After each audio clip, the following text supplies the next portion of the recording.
Kenapa? Takut? Kamu ini aneh loh.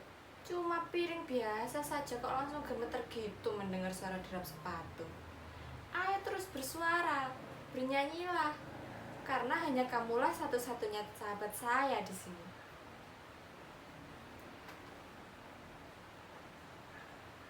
Dasar piring pengecut.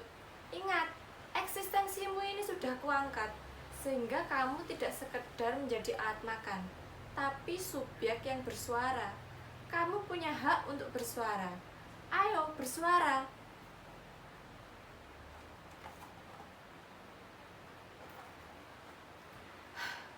Ayo toh, sebagai perkakas yang nasibnya sudah saya angkat, semestinya kamu harus tunduk kepadaku. Ngerti? Loh, kok malah nyerang saya kamu ini? Oh, saya tahu. Pasti kamu sudah kong kali kong dengan para aparat itu untuk melawan saya. Iya kan? Pasti diam-diam saat saya tertidur, kamu keluar dari sel ini, rusak-rusuk dengan mereka, dan menyusun rencana supaya tidak loyal lagi kepadaku. Sudah, jangan mungkir. Di sini, kamulah satu-satunya sahabat saya. Saya berteman dengan kamu, karena hanya dengan beginilah saya bisa memelihara akal saya.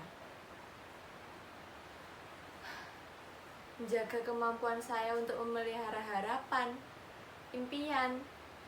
Alangkah konyolnya jika saya sudah tidak mempunyai harapan.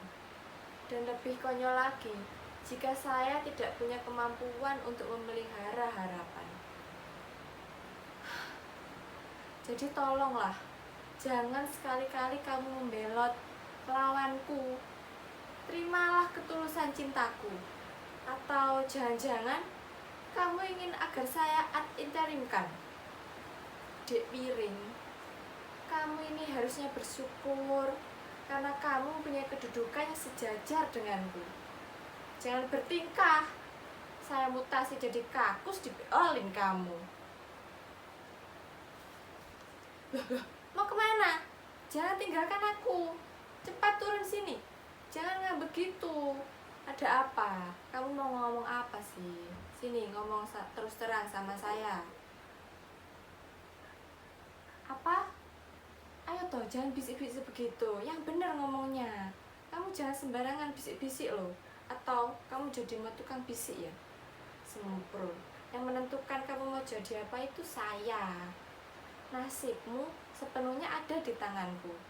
Aku bisa saja menjadikanmu terhormat, tapi juga bisa menjadikan kamu sekedar barang rombengan. Begitu saja kok repot.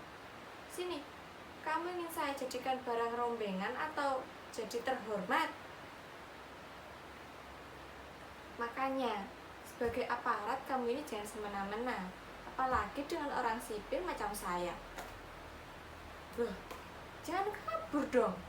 Percayalah, meskipun aku ini sipil yang sedang berkuasa setidaknya atas dirimu, aku tidak akan menyakiti kamu, apalagi menculik atau melenyapkan kamu. Aku justru ingin menjadikanmu piring yang mandiri, piring yang merdeka.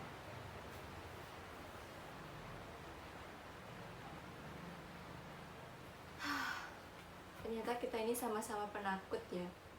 Ternyata ada yang lebih berkuasa daripada saya, orang sipil ini. Ternyata ada yang lebih aparat daripada aparat macam kamu.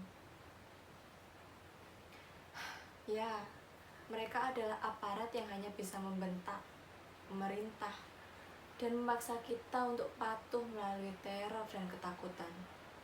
Ternyata kita ini senasib. Ternyata kita ini sama-sama sipil, sama-sama rombengan.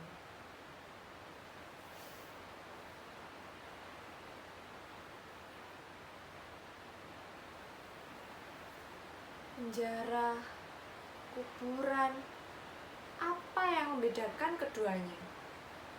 Barangkali tak ada. Setiap orang tak ada yang ingin memikirkan keduanya. Berusaha sedapat mungkin tak bersentuhan dengannya.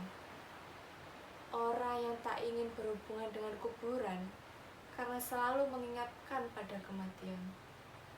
Dan orang yang tak mau berurusan dengan penjara karena juga seringkali berujung dengan kematian.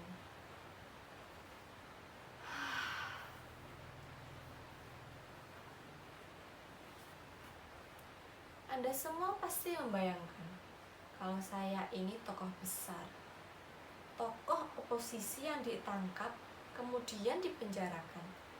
Ya, setidaknya seorang demonstran militan.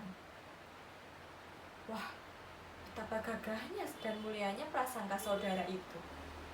Semestinya saya ini harus merawat kesalahpahaman itu sebaik mungkin agar saya bisa sedikit terhibur.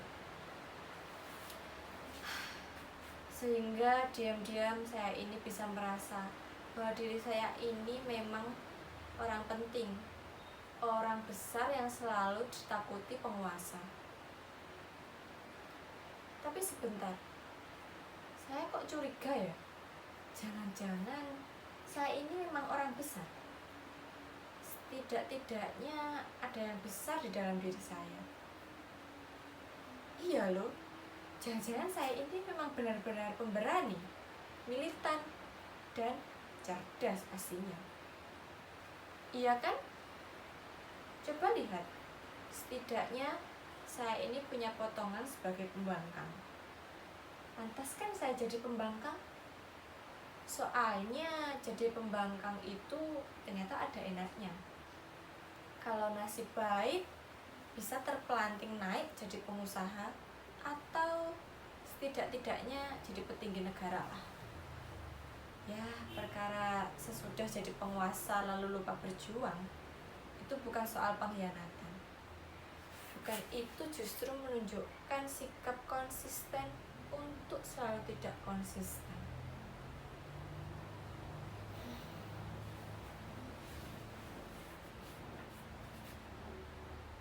Tapi celakaannya, saya ini cuma seorang juru kunci.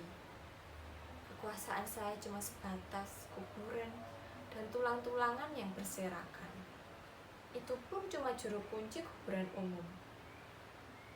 Tentunya nasib saya akan jauh lebih baik. Misal, kalau saya ini juru kunci Taman Makam Pahlawan. Sebab menjadi juru kunci Taman Makam Pahlawan tentu lebih prestisius dan memiliki privilege. Lah ya jelas, lawa yang diurus itu jasad para pahlawan. Ingat, pahlawan. Meskipun yang disebut pahlawan itu lebih pada orang-orang yang memegang senapan, istilah saja yang digunakan beda. Kalau orang yang bersenapan mati, maka ia disebut gugur dalam tugas. Gugur 1, tumbuh 1000. Tunai sudah janji bakti. Tuh kan, mati saja ada puisinya. Coba kalau orang biasa yang mati, paling banter disebut meninggal.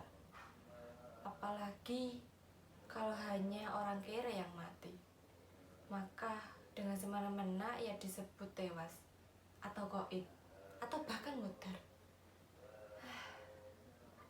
Kok nggak ada ya yang kere mati disebut gugur dalam tugas?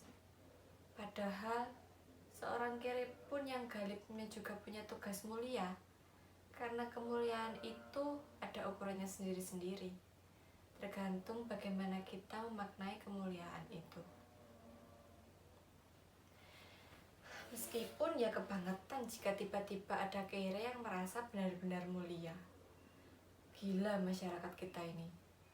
Ternyata masyarakat mayat pun disekat-sekat oleh kelas, tergantung dari status sosialnya.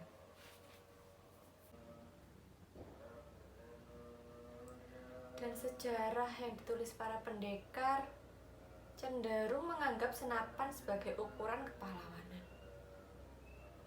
Bukan pada kecemerlangan otak, ketulusan pengabdian, dan ketegaran integritas dirinya.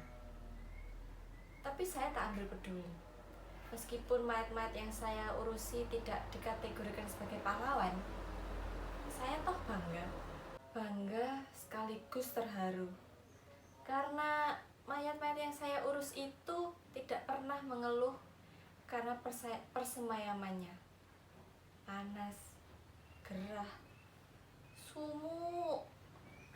Mereka tidak minta AC untuk ruang kuburnya. Sangat berbeda dengan mayat-mayat yang di kuburan Senayan. Baru sekali saja jadi mayat, sudah macam-macam menurut ini itu. Minta kenaikan gaji.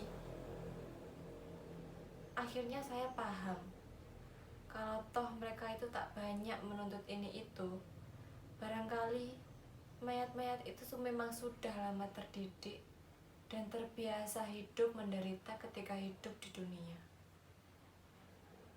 Ya, sehingga wajar misalnya jika mereka lebih merasa nyaman di kuburan. Karena di dalam kubur mereka tidak pernah mengalami tekanan-tekanan dalam bentuk apapun.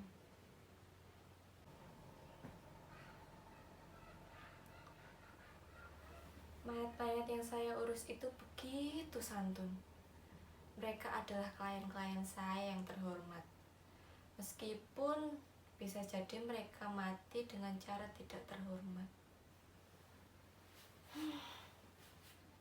Mungkin saja ada yang terpaksa diseyopyakan untuk mati karena diberi bonus peluru atau mendapatkan kehormatan dengan dijerat lehernya atau dipaku kepalanya, diperam dalam kulkas. Dan ada satu mayat perempuan yang membisiki saya bahwa ia mati disebabkan kemaluannya dimasuki benda bulat, panjang dan tumpul, selonjor besi. Ya, selonjor besi yang bulat, panjang dan tumpul itu dimasukkan pelan-pelan, kemudian ditekan sekuat tenaga sehingga rahimnya hancur. Kemudian ia dibuang di tengah hutan.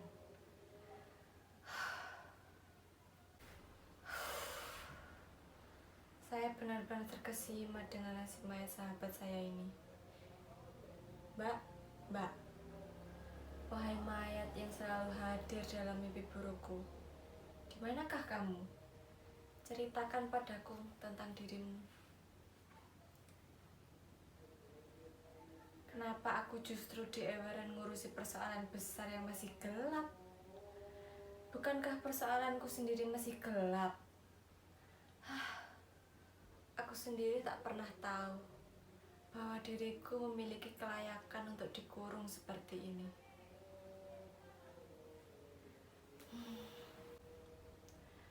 Tapi soalnya barangkali bukan layak atau tidak layak untuk dipenjara. Yang jelas, kasus ini butuh korban, butuh tumbal. Dan aku menolak untuk ditumbalkan.